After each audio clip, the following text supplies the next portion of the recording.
do was to sell the public on accepting the final phase of their takeover. And it's Obama's job to sucker the public into standing down so the bankers' agenda can move forward unhindered. Never before in U.S. history has the media gotten behind a president like they are behind Obama. The press has pulled out all the stops, bestowing a crown of infallibility upon Obama as the savior of the people. The elite are betting everything they've got on Obama's charisma and hoping that he can sell the world on their program of tyranny. Yes, there have been differences between America and Europe. No doubt there will be differences in the future. But the burdens of global citizenship continue to bind us together. A change of leadership in Washington will not lift this burden. In this new century, Americans and Europeans alike will be required to do more, not less. Partnership and cooperation among nations is not a choice. It is the only way. We've got to give them a stake in creating the kind of world order that I think all of us would like to see.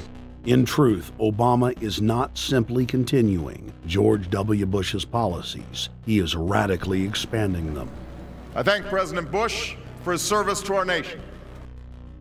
This film has documented the painful fact that Barack Obama's agenda is the complete opposite of what he has claimed it to be. Now we will reveal what Barack Obama and his controllers' true agenda is. Number 1. Bring the United States under the complete regulatory control of a private offshore superbank known as the Bank of the World. More than 100 new taxes are now being developed under the umbrella of curbing greenhouse gases. The new taxes will be paid directly to the private bank consortium. At the producer level, taxes will be paid on farm animals' flatulence. At the consumer level, there will be carbon taxes on all forms of meat, beef, poultry, pork, and fish. All cars will be fitted with satellite tracking boxes that will tax driving by the mile. And an added tax will be placed on all fossil fuels, including motor oil and natural gas. All plastic products will have a carbon tax added. Outdoor space heaters and fireplaces are to be taxed. All electricity produced by coal-powered plants will be taxed.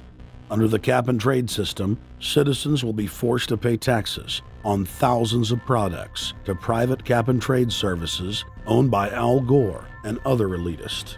There will be taxes on light bulbs, water, trash pickup, air travel, train travel, bus, ship, medicine, steel production, mining, clothing, laundry, asphalt are just a few of the new taxes to be levied. But to truly transform our economy, to protect our security and save our planet from the ravages of climate change, we need to ultimately make clean, renewable energy the profitable kind of energy. So I ask this Congress to send me legislation that places a market-based cap on carbon pollution and drives the production of more renewable energy in America. That's what we need. The notion of anthropogenic global warming is a fraud. In other words, the idea that the planet is getting warmer and that human activity is somehow responsible is a pseudo-scientific fraud. It's a big lie. It's a monstrosity. Remember the Nazis, they had race science, race hygiene. They said Aryan blood is different from any other kind of blood. This was, of course, idiocy, a fantastic piece of nonsense. Today, we got something similar.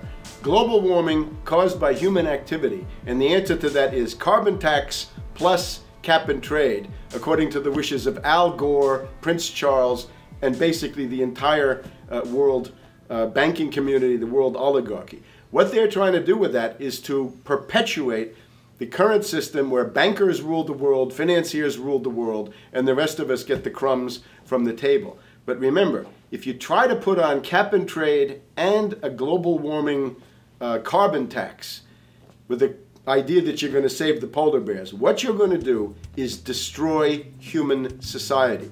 You're going to cause genocide on a massive scale. The deaths will be measured in the hundreds of millions and indeed in the billions. Just the idea of global warming means that there'll be no development for Africa, no development for the poorer parts of Southeast Asia, and no world economic recovery of any kind ever in our entire lifetime. So it's important to expose and fight the pseudoscientific fraud of global warming. One more point about this. You don't need a climatologist to know that this stuff is a fraud. I'm a historian.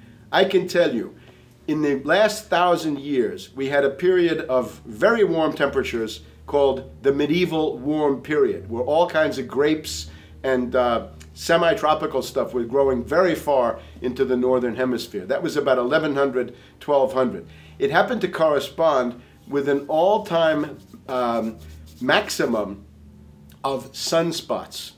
Right now, we can say that we're going into another maximum period where there'll be some warming, but we're well within the limits of the medieval warm period. About 1600 to 1650, there was an ice age in northern Europe. The North Sea was filled with ice. The German and Dutch ports and the English ports were filled with ice.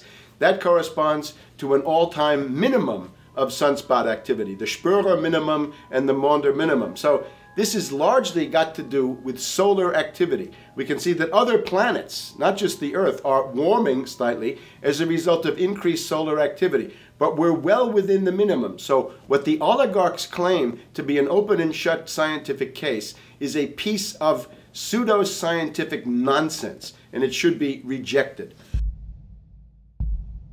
Number 2.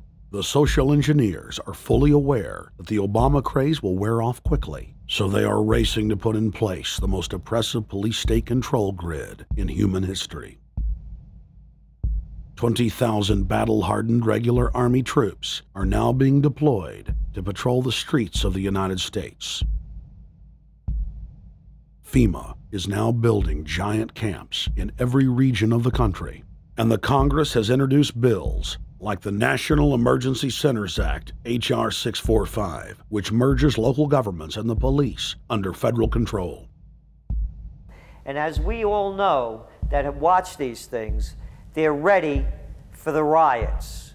With these detention centers that are being opened up around the country, with state police training for riot control in the event of economic calamity and food riots, they know what's going on and they're prepared for it. So people better also prepare for it themselves.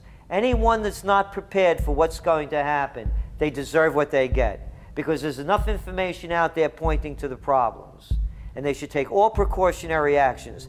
Next, Obama ordered the Defense Department to issue DoD Directive 1404.10, establishing a 1 million person civilian army under his control. Simultaneously, Obama launched usaservice.org. The new website deceptively masquerades as a federal agency, but in reality is a recruiting tool building a separate, completely private army outside of government that takes orders directly from Obama's controllers. Barack Obama has refused to rescind Presidential Decision Directive 51, signed by George W. Bush. The directive plainly states the president is a dictator and that Congress is ceremonial. We cannot continue to rely only on our military in order to achieve the national security objectives that we've set. We've got to have a civilian national security force that's just as powerful, just as strong, just as well funded. President Obama and his Chief of Staff, Rahm Emanuel, have repeatedly stated on the record that all Americans below the age of 64 will be forcibly conscripted into federal service. Citizenship is not an entitlement program.